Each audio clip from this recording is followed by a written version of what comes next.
नमस्कार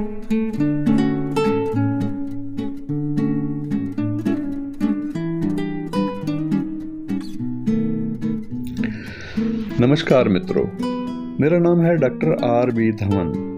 2022 में मैंने YouTube चैनल पर एक भविष्यवाणी की थी और भविष्यवाणी ये थी कि रशिया और यूक्रेन का युद्ध लंबा चलेगा। उसमें मैंने स्पष्ट कहा था कि ये युद्ध 2022 से आरंभ हुआ है और 2026 या कुछ महीने 2027 तक भी चल सकता है। इसके ज्योतिषीय कारण क्या हैं, उस समय भी मैंने संक्षिप्त रूप से बताया था और आज मैं आपको उसका विस्तार रूप बताने जा रहा हूँ। मुख्य रूप से आज के वीडियो में हम विचार करेंगे कि ये युद्ध जो रशिया और यूक्रेन में चल रहा है, इसका अंत कब होगा और इससे क्या भारत को कोई हानि तो नहीं होगी। ये युद्ध 2026 तक आ पहुंचा है। रूस यूक्रेन युद्ध का अंत कैसे होगा, बड़ा प्रश्न बन गया है। रशिया यूक्रेन वार के सच जो मीडिया नहीं बताती, पुतिन का असली प्लान क्या है, ये भी किसी को नहीं पता। रूस यूक्रेन युद्ध शनि और राहु का खतरनाक योग, इसके कारण से आरंभ हुआ और क्या ये युद्ध कल युग समाप्ति का संकेत है। पूरा सच जानने के लिए आप पूरा वीडियो देखिए। रूस यूक्रेन युद्ध का अंत कब हो। आज हम बात करने वाले हैं एक ऐसे युद्ध की जिसने पूरी दुनिया की नींद उड़ा रखी है, रशिया और यूक्रेन का वार। लेकिन आज मैं कोई न्यूज़ नहीं बताने जा रहा, आज मैं आपको याद दिलाऊंगा एक भविष्यवाणी जो मैंने अप्रैल 2022 में इस युद्ध के शुरू होते ही की थी। मैंने उस समय साफ कहा था ये युद्ध 1-2 साल में समाप्त नहीं होने वाला, बल्कि ये युद्ध 6 वर्षों तक तो कम से कम चलेगा और इसका अंत तभी होगा जब एक बड़ा देश 5 छोटे देशों पर अपना प्रभाव या कब्जा स्थापित नहीं कर लेता। अप्रैल 2022 की ये भविष्यवाणी है। देखिए, अप्रैल 2022 की भविष्यवाणी मैं आपको दिखा रहा हूँ। नमस्कार दोस्तों, विश्व के अंदर जो भयंकर हालात बने हुए हैं, इस समय चिंता बनी हुई है युद्ध वाली। तो ये जो युद्ध की स्थिति है, ये दरअसल तो शुरू हो गई थी जनवरी 2022 से, जब शनि का प्रवेश हुआ था घनिष्ठा नक्षत्र में। और ये घनिष्ठा नक्षत्र में शनि का प्रवेश का मतलब ये है कि युद्ध के हालात लंबे समय तक चलते हैं ऐसी स्थिति में, और ऐसी स्थिति तब जाकर के इसकी पूर्णाहुति होगी जब 5 देशों पर अपना प्रभुत्व नहीं जमा लेता एक बड़ा देश। और ये 2026 तक कभी कम, कभी ज्यादा, कभी और भयंकर और कभी बिल्कुल शांत ये स्थिति बनी रहेगी। यानी भीतर से तो युद्ध चलता ही रहेगा, एक प्रकार से ऐसा समझ सकते हैं। ये है ज्योतिषीय गणना के आधार। मित्रों, जब 2022 में ये युद्ध शुरू हुआ था, तब अधिकतर लोग ये कह रहे थे कि बस कुछ महीनों की बात है। लेकिन मैंने अपने इस वीडियो में स्पष्ट कहा है कि ये युद्ध लंबा चलेगा। इसमें केवल यूक्रेन नहीं बल्कि आसपास के अन्य छोटे देश भी प्रभावित होंगे और ये केवल जमीन का युद्ध नहीं है बल्कि पावर का युद्ध है, पावर बैलेंस, ग्लोबल कंट्रोल का युद्ध है। आपने यहाँ स्क्रीन पर मेरा पुराना वीडियो देखा। आज की स्थिति क्या कहती है? आज 2026 की ओर बढ़ते हुए अगर हम जमीनी सच्चाई देखें तो साफ हो जाता है कि ये युद्ध धीरे धीरे फैलने की दिशा में चला गया है और ना ही ये सिमटने की ओर। ये बिल्कुल वही पैटर्न है जिसकी ओर मैंने 2022 में इशारा किया था। 6 वर्षों का लॉजिक क्या है? अब सवाल उठता है कि 6 साल ही क्यों कहे, 2026 या 27 ही मैंने क्यों कहा? मित्रों, इतिहास गवाह है, अफगानिस्तान वार, इराक वार या वियतनाम वार, कोई भी बड़ा युद्ध 3-4 साल में समाप्त नहीं होता जब तक पावर बैलेंस की पूरी तरह ना बदल जाए। रशिया यूक्रेन वार में अभी यह पावर बैलेंस शिफ्ट पूरा नहीं हुआ।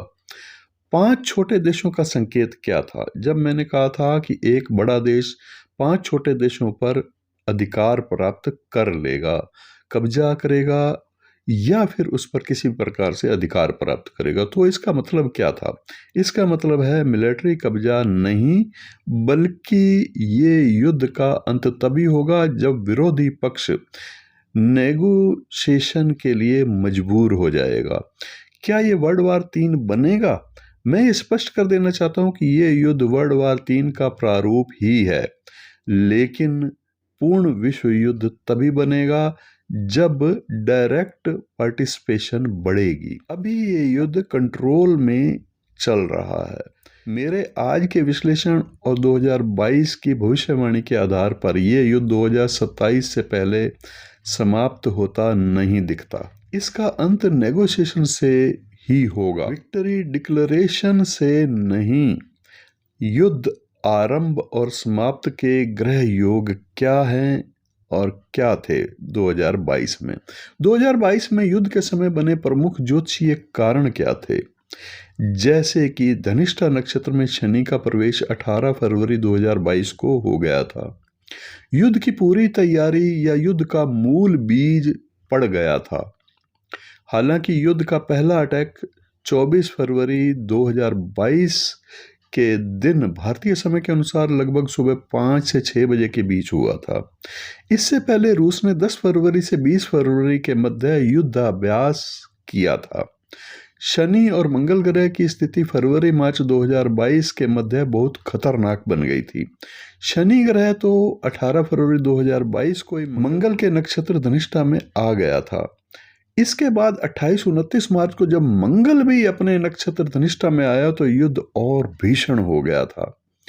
जब युद्ध पूरी तरह भयानक हो गया था तब उस समय मंगल ने अपने ही नक्षत्र धनिष्ठा में आकर आग में घी का काम आरंभ कर दिया था। वास्तव में शनि जब जब धनिष्ठा नक्षत्र में आया है तब तक विश्व युद्धों से त्रस्त हुआ है, चाहे वो छोटे रूप में था। आज के समय की परिस्थितियां कुछ ज्यादा जटिल हैं। इससे पहले भी 9 जनवरी 1993 में जब शनि इसी नक्षत्र में प्रवेश किया था, तब इसके बाद विश्व का सत्ता संतुलन यानी पावर बैलेंस बिगड़ा था। कई देश संघर्ष में थे, परंतु उस समय धनिष्ठा नक्षत्र का उतना दबाव या उतना प्रभाव नहीं था और युद्ध का प्रकार क्षेत्रीय होकर ही रह गया था और अब वैश्विक है। गोचर में शनि का मंगल के नक्षत्र धनिष्ठा में आकर मंगल से सीधा संबंध बन जाता है। धनिष्ठा का स्वामी मंगल है जो युद्ध का देवता माना गया है और शनि अशांति और लंबा संघर्ष और अंत में सत्ता परिवर्तन करवाने वाला ग्रह है। ज्योतिषीय अर्थ क्या है इसका? धनिष्ठा नक्षत्र युद्ध का ड्रम है और शास्त्रों में धनिष्ठा को कहा गया है सेनाओं की चाल, हथियारों की गूंज, सत्ता का परिवर्तन और सत्ता परिवर्तन का संकेत। जब मंगल युद्ध कारक धनिष्ठा नक्षत्र में आता है तो मिलिट्री एक्शन, अचानक हमला, रणनीतिक आक्रमण अवश्य होता है। ये कोई संयोग नहीं था। युद्ध की शुरुआत धनिष्ठा के प्रभाव से हुई। इसमें प्रमुखता से शनि का धनिष्ठा नक्षत्र से गंभीर संबंध कारण रहा। शनि का इस नक्षत्र में होना लंबा युद्ध की स्थिति बनती है। शनि जब इस स्थिति में होकर युद्ध में शामिल होता है तो युद्ध लंबा और थकाने वाला और निर्णायक होता है। यही कारण है कि 2022 में शुरू हुआ युद्ध आज तक समाप्त नहीं हुआ। अब निष्कर्ष क्या निकलेगा? मित्रों, मैंने अप्रैल 2022 में जो कहा था वह केवल अनुमान ही नहीं था, बल्कि उस समय बने हुए गंभीर नक्षत्र और ग्रह योगों का परिणाम था। आपको मैं कई बार कह चुका हूं कि मैं नक्षत्रों की गणना के अनुसार भविष्यवाणियां करता हूं। वो नक्षत्रों की गणना पर मेरा गहरा विश्वास है। जब जन्म कुंडली का विश्लेषण करता हूं तब भी मैं नक्षत्रों पर पूरी फोकस करके नक्षत्र अनुसार ही आपको परिणाम देता हूं। जैसे धनिष्ठा नक्षत्र में शनि के प्रवेश करते ही रशिया और यूक्रेन युद्ध की शुरुआत हुई थी और मैंने स्पष्ट कहा था कि यह युद्ध 5-6 वर्ष तो कम से कम चलेगा। और अभी 2026 में आप समझिए कि कितना समय हो चुका है। 2027 के कुछ महीने भी अभी ग्रह स्थिति के अनुसार नक्षत्रों की स्थिति से अगर हम ग्रहों को कैलकुलेट करते हैं तो 2027 में भी कुछ महीने ये युद्ध चलेगा। अब मैं इस युद्ध की समाप्ति का रहस्य खोल रहा हूं, जो कि आज की वीडियो का मुख्य विषय है। ये युद्ध शनि ग्रह के अश्विनी नक्षत्र में प्रवेश करते ही शांत हो जाएगा। शनि ग्रह रेवती नक्षत्र से हटकर के जब अश्विनी नक्षत्र में आएगा और ये आ रहा है 1 जून 2027 को। इसका अर्थ यह है कि 2027 मई अंत तक से युद्ध समाप्ति के संकेत रशिया की विजय के साथ दिखाई देने लग जाएंगे। और विशेष बात यह है कि ये युद्ध बिना बड़े भू राजनीतिक बदलाव के समाप्त नहीं होगा, यानी बड़ा बदलाव होगा जो भूमि का राजनीतिक बदलाव होगा। ये वीडियो गहरे नक्षत्रीय विश्लेषण का परिणाम है। मैंने व्यक्तिगत प्रेडिक्शन भी नक्षत्रों के आधार पर ही की है और करता भी हूं। अगर कोई आप जन्म कुंडली दिखाना चाहते हैं तो उसकी प्रेडिक्शन भी नक्षत्रों पर आधारित होती है। अगर आप कुंडली दिखाना चाहें तो दिए गए नंबरों पर संपर्क कर सकते हैं और व्हाट्सएप करके आप फीस की पूछताछ भी अवश्य कर लीजिएगा। अगर आप भी अपनी कुंडली का विश्लेषण नक्षत्र आधारित करवाना चाहते हो तो अवश्य अपॉइंटमेंट लेकर कंसल्ट कर सकते हैं। कुंडली कंसल्टेशन के दिए गए व्हाट्सएप नंबर पर संपर्क करके और फीस की पूछताछ आप पहले कर लें। अगर आप चाहते हैं कि मैं अगला वीडियो भारत का स्वर्ण काल कब शुरू होगा इस पर बनाऊं तो कमेंट्स में ज़रूर लिख दीजिएगा भारत 2030। अगर आपको ये वीडियो विश्लेषणात्मक लगा तो ऐसे ही और उपयोगी वीडियो देखने के लिए चैनल को अवश्य सब्सक्राइब कर लीजिएगा और शेयर कर दीजिएगा। इस वीडियो को लाइक कीजिएगा। नमस्कार।